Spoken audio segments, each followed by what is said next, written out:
One of the most decisive turning points during the war against the replicators had been when the hive mind started malfunctioning, and the machines became inoffensive to humans. But it did not stop there, and soon after the troops on the planet realized that they obeyed their vocal orders without fault. Relief was the dominating feeling felt at the moment by the people on the battleground. But once reported to the government of Earth, politicians felt something very different.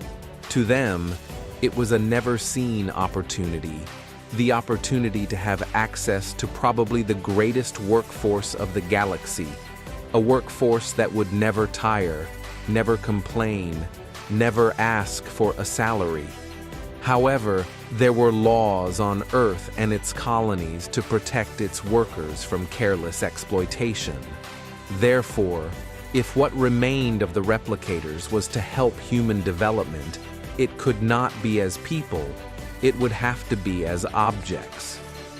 The issue was taken to the Supreme Court, who would have to rule on the sentience of the replicator units. After just a few weeks of deliberations, the ruling was made official.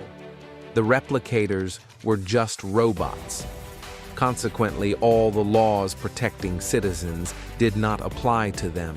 The human leaders, including Earth Overseer Arden Miles, got the tireless and docile labor force they desired.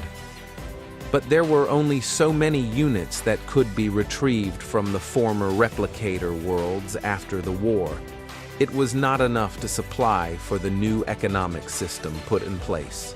So the order was given in 2025 to build a robot assembly plant on every human planet in order to exponentially increase the number of replicators available to occupy basic and menial jobs.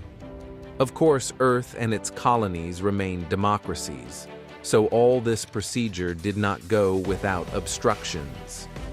If politicians were quite unanimous concerning the fate of the replicators, the population was more divided. Progressively, small groups formed to protect the rights of machines. They claimed slavery was back. However, they remained a minority and only had a negligible impact through small demonstrations or local elections. Not nearly enough to turn the public opinion, especially in front of the heavy propaganda put in place by the Minister of Trade praising the merits of able and free labor. From then, it was a normal sight to see humans walking in a street alongside a group of replicators obediently moving to a construction site. Outside cities, it was common to witness people and machines working together on a farm or a mine. Stargate Command was the branch of Earth military that gained the most from the victory against the replicators. It was these machines that had found a way to go through the Stargate's iris.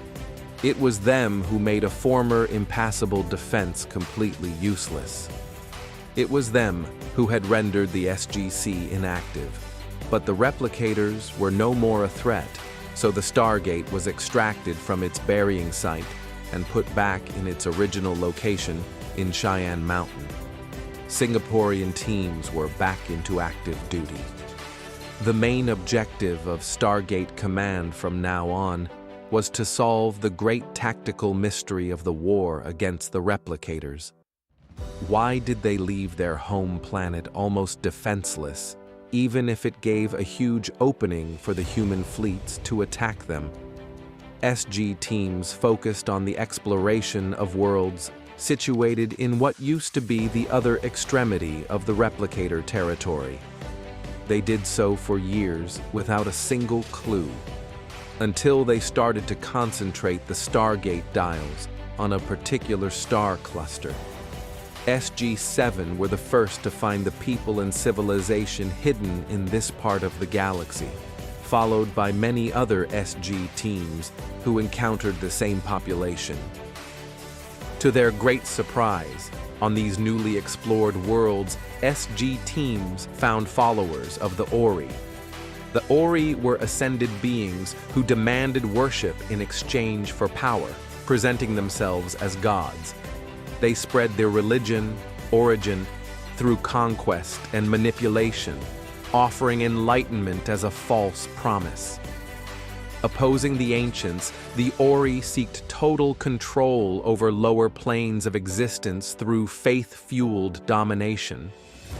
The Ori were ultimately defeated when their followers lost faith, cutting off their power.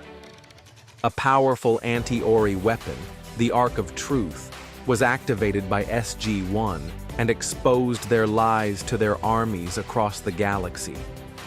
With their influence shattered and their priors disillusioned, the Ori's reign ended without a final battle. This happened around 250 years ago, so the news that Origin was still thriving in a remote part of the galaxy was a shock on Earth. Scientists were sent to find why those planets had been outside the reach of the Ark of Truth. They concluded that binary stars a few light years away irregularly emitted phase displacement waves, and this exceptionally rare event probably occurred at the exact moment of the activation of the Ark of Truth. The establishment of a diplomatic relationship allowed to learn more about the new Ori political system and the evolutions of Origin. First, the religion of Origin seemed to have gone through a period of reformation. Cut from the ascended Ori, their religion had changed very much and had softened to a point that it was acceptable from a human point of view. Second, the few Ori worlds had coordinated themselves into what was nicknamed a mega-church type of empire. They were similar to a corporation, but they did not intend in selling goods. They wanted to spread their faith.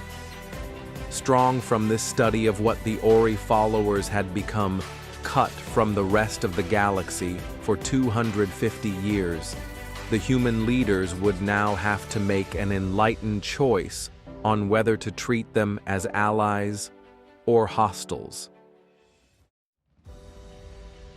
Thank you for listening to this episode, and don't forget to subscribe to the Liaran Narrative Gaming channel to discover the rest of the story.